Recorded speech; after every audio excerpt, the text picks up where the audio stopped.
Hello students of class 5, how are you? I hope you all are well. So students, today I am going to discuss a lesson from class 5 subject English topic WH question. আজকে আমি তোমাদের সাথে WH question এর হো অর্থাৎ WH question নিয়ে আমি আরো দুটি ক্লাস করিয়েছি তোমাদেরকে। তো সেইখানে আমরা ইংরেজিতে কোয়েশ্চনটা WH কোয়েশ্চনটা কি, ইংরেজিতে কয় ধরনের প্রশ্ন থাকে, কয়ভাবে প্রশ্ন করা হয় সেই নিয়ে আমি আলোচনা করেছিলাম। তো আজকে এবং WH ওয়ার্ড যুক্ত কয়টি ওয়ার্ড এবং WH ওয়ার্ড কোনগুলো সেগুলো নিয়ে আমি আলোচনা করেছিলাম। আর আজকে এই WH কোয়েশ্চনে হো আমি হো ধারা যে WH কোয়েশ্চনটা প্রশ্ন করা হয় সেটা কিভাবে করা হয় এবং সে প্রশ্নটা করার পরে কোনো ভার্বের পরিবর্তন হবে কিনা সে আমি উদাহরণের মাধ্যমে সেই নিয়ে তোমাদের সাথে আলোচনা করব। তো আমরা একটু পূর্বের আলোচনাটা আগে করে নিই যে WH কোয়েশ্চন অর্থাৎ ইংরেজিতে WH কোয়েশ্চনটা কি। মূলত WH কোয়েশ্চন হচ্ছে WH ওয়ার্ড যুক্ত যে WH ওয়ার্ড যুক্ত শব্দগুলোর দ্বারা আমরা যে প্রশ্নটা করে থাকি সেই প্রশ্নটাই WH যুক্ত মানে WH কোয়েশ্চন।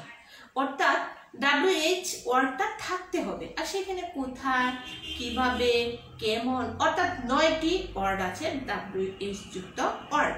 তা আমাদের হো, হোজ, হাউ, হোয়াই, হোয়ার এই যে এইগুলো হচ্ছে আমার WH যুক্ত ওয়ার্ড। আর এই ওয়ার্ড দিয়ে আমরা কোথায়, কাকে, কেমন, কিরকম, কতটুকু এই যে ধরনের প্রশ্নগুলো করা হয় সেগুলো আমার WH কোয়েশ্চন।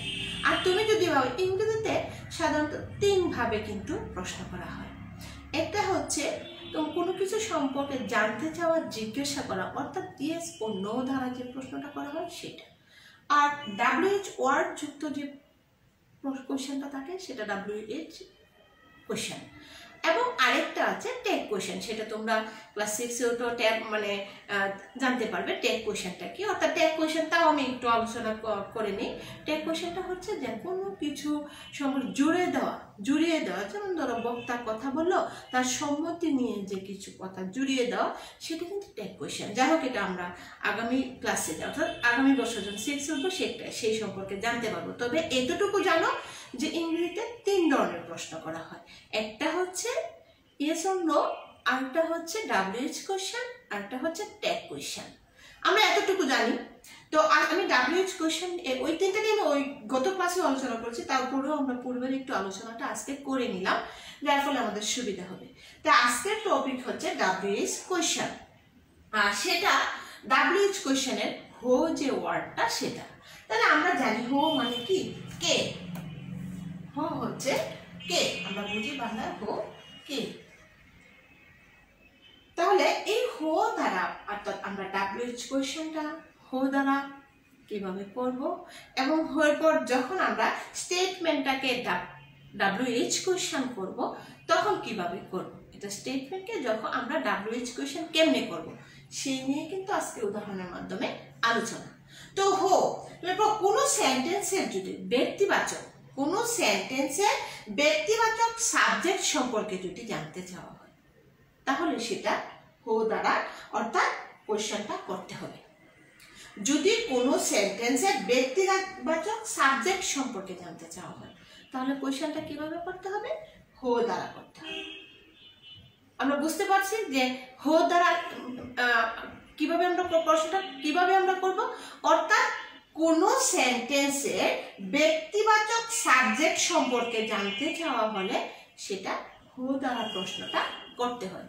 তাহলে কি করতে হবে, ব্যক্তিবাচক সাবজেক্ট সম্পর্কে জানতে চাওয়া হলে এটা মাথায় রাখবে আর সেটাই হো দ্বারা করতে হবে।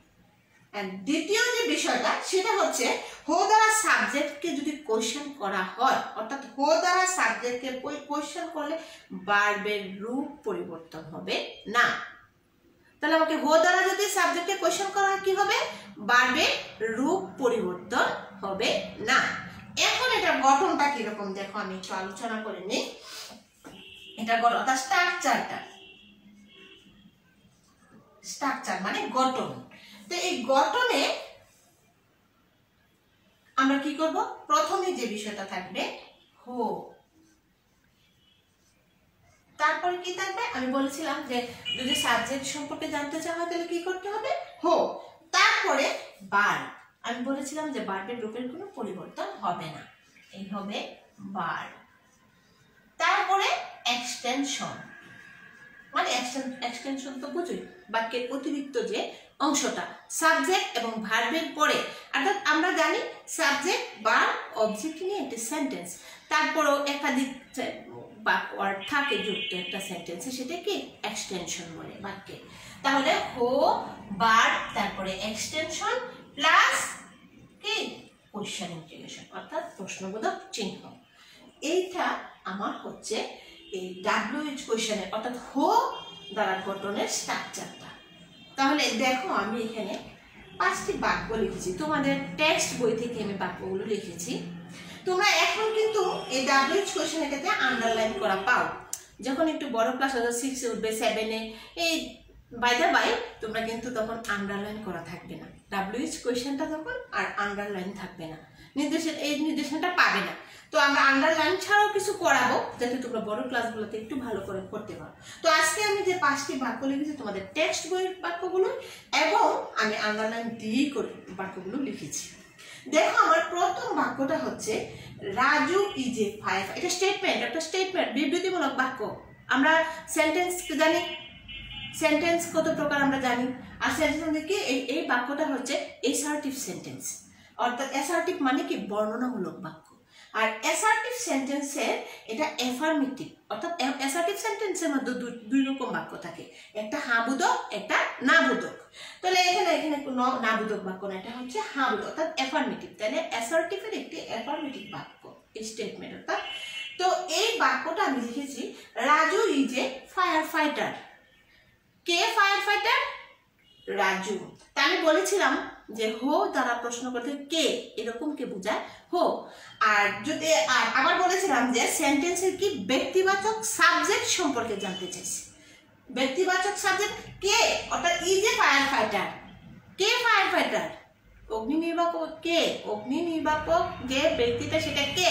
তাহলে আমি দেখো প্রশ্নটা কি করছি, ব্যক্তিবাচক করছি। কোন সাবজেক্ট, অর্থাৎ সেই অগ্নি নির্বাপক ব্যক্তিটা কে, একজন ব্যক্তিবাচক প্রশ্ন করলে তখন কি হবে, হো, অর্থাৎ সেটাকে হো দ্বারা যুক্ত করতে হবে। তাহলে কে fire fighter? Raju fire fighter. তাহলে এখন আমি কি করব, হো। এই আমার স্ট্রাকচার দেখো, আমার গঠনের মধ্যে আমি প্রথমে আনসারের সমান নাম কি হো। আর আমি বলেছিলাম যে হো দ্বারা সাবজেক্টকে কোয়েশ্চেন করলে সে ভার্বের রূপের কোনো পরিবর্তন হবে না। তো এখানে ভার্ব যা আছে সেটাই পুরো, বাকি পুরোটাই এইভাবে থাকবে। তাহলে এখানে ভার্ব কি আছে, ইজ, হো ইজ। এখন এক্সটেনশন, যে বাড়তি অংশটুকু, কে আছে বাড়তি অংশটুকু, এ ফায়ার ফাইটার। তাহলে who is a fire fighter. এখন কি করতে হবে, প্লাস কোশ্চেন অর্থাৎ প্রশ্নবোধক চিহ্নটা অবশ্যই তোমাকে দিতে হবে, না হলে তোমার WH কোশ্চেন করা হবে না। তাহলে আমার কি হলো, আমাকে প্রথম হোর বিষয়টা আমি কি বলেছিলাম, যে কোনো সেন্টেন্সের ব্যক্তিবাচক সাবজেক্ট সম্পর্কে জানতে চাওয়া হলে সেখানে কি করতে হবে, হো দ্বারা কোশ্চেনটা করতে হবে। আর হো দ্বারা, অর্থাৎ হো দ্বারা সাবজেক্টকে কোশ্চেন করলে ভার্বের রূপের কোনো পরিবর্তন হবে না। তা আর সেটা গঠনটা হচ্ছে হো plus verb plus extension plus question mark, অর্থাৎ কোশ্চেন ইন্টিগ্রেশন, যেটা প্রশ্নবোধক চিহ্ন। তাহলে দেখো আমার এখানে প্রশ্ন স্টেটমেন্ট ছিল Raju is a fire fighter. তাহলে আমি কাকে ব্যক্তিবাচক অর্থ সম্পর্কে জানতে চাওয়া হয়েছে, সেই জন্য এখানে হো হয়েছে, এবং সেইটা ব্যক্তিবাচক অর্থাৎ হো দ্বারা কোশ্চেনটা করা হয়েছে বলে ভার্বের কোনো পরিবর্তন, রূপের কোনো পরিবর্তন হয় নাই, যা আছে তাই। তারপরে এক্সট্রা অংশটুকু আমি দিলাম, তারপরে কি করলাম, কোশ্চেন ইন্টিগ্রেশন অর্থাৎ প্রশ্নবোধক চিহ্ন দিলাম। এই হলো আমার হো দ্বারা যুক্ত প্রশ্নের রুলস অর্থাৎ স্ট্রাকচারটা। দ্বিতীয় বাক্য লিখলাম, দেখো Seema and Tamal. Seema and Tamal are in the town hall club. Town hall ক্লাবে কারা আছে? সীমা এন্ড তমাল। আমি কাদেরকে নিয়ে প্রশ্ন করছি? ব্যক্তিদেরকে নিয়ে, সাবজেক্ট সম্পর্কে, অর্থাৎ ব্যক্তিবাচক সম্পর্কে আমি জানতে চেয়েছি। অর্থাৎ আমার বাক্যটা হচ্ছে সীমা এন্ড তমাল কোথায়? টাউন হল ক্লাবে। তারা টাউন হল ক্লাবে। তাহলে কারা টাউন হল ক্লাবে? সীমা এন্ড তমাল। তাহলে আমার আবার সাবজেক্টকে ব্যক্তিবাচক সম্পর্কে জানতে চাইলে তাহলে কি হবে? হো। আমি এখন হো দিয়ে দিলাম। বার্বের কি পরিবর্তন হবে না, তাহলে হো আর তারপর এক্সটেনশন অর্থাৎ বাকি অংশটুকু in the town hall club, প্রশ্নবোধক চিহ্ন। Who are in the town hall club. এখন দেখো আমার 3 নাম্বার প্রশ্ন কি, 3 নাম্বার স্টেটমেন্ট কি? Saikat Islam lives with his family. Saikat Islam lives with his family, অর্থাৎ সৈকত বাস করে মানে পরিবারের সাথে বাস করে কে? সৈকত ইসলাম। সৈকত বাস করে পরিবারের সাথে। তাহলে একই কথা, ব্যক্তিবাচক সাবজেক্ট সম্পর্কে, অর্থাৎ ব্যক্তিবাচক সাবজেক্ট সম্পর্কে জানতে চাওয়া হয়েছে। তাহলে আমাকে কি করতে হবে? অবশ্যই হো দ্বারা প্রশ্নটা করতে হবে। আর হো দ্বারা করতে গেলে কোশ্চেনে ভার্বের রূপের কোনো পরিবর্তন হয় না। তাহলে এখানে এত সরাসরি ভার্বে আসছে, প্রধান মেইন ভার্বে আছে। তাহলে হো লিভস উইথ, অর্থাৎ এক্সট্রা অংশটুকু, হো লিভস উইথ হিজ ফ্যামিলি, প্রশ্নবোধক চিহ্ন। একইভাবে a hare was walking in the forest. A hare was walking in the forest, এখানে তারা কি করছিল? বনের মধ্যে হাঁটছিল। তাহলে এখানে দেখো এ হেয়ার সাবজেক্ট সম্পর্কে জানতে চাওয়া হয়েছে। তাহলে এখানে হো, কি হবে? হো। ভার্বের রূপের পরিবর্তন হবে না। হো ওয়াজ ওয়াকিং, হো ওয়াজ ওয়াকিং ইন দ্য ফরেস্ট, প্রশ্নবোধক চিহ্ন। Babul's father went out to look for them. গিয়েছিল তাদেরকে কি করার জন্য, দেখাশোনার জন্য। কে গিয়েছিল? বাবুলস ফাদার। তাহলে কার? বাবুলের বাবা গিয়েছিল। তো এইখানেও তো ব্যক্তিবাচক সম্পর্কে জানতে চাওয়া হয়েছে। তাহলে এইখানেও হো দ্বারাই প্রশ্নটা করতে হবে। হো, আর এখানে দেখো সরাসরি ভার্ব আছে, হো ওয়েন্ট আউট টু লুক।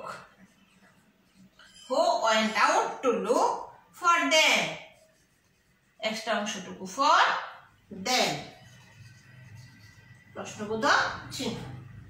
এই হচ্ছে আমার আজকে WH কোশ্চেনের হো যুক্ত, অর্থাৎ WH কোশ্চেন। হো যুক্ত WH কোশ্চেনে আমরা এইভাবে, দেখো আমি উদাহরণের মাধ্যমে তোমাদেরকে যেভাবে বলে দিচ্ছি ঠিক সেইভাবেই তোমরা আজকেই বাসায় বসে তোমরা নিজেরাই তোমাদের যে টেক্সট বইয়ের প্যাসেজ থেকে বাক্যগুলো আছে ছোট ছোট, সেইগুলো তো নিজেরা খাতায় লিখবে এবং এই হোর সাথে এই স্ট্রাকচারের মিল করে আনসারগুলো করবে। তোমরা সকলেই ভালো থেকো, স্বাস্থ্যবিধি মেনে চলো। আল্লাহ হাফেজ।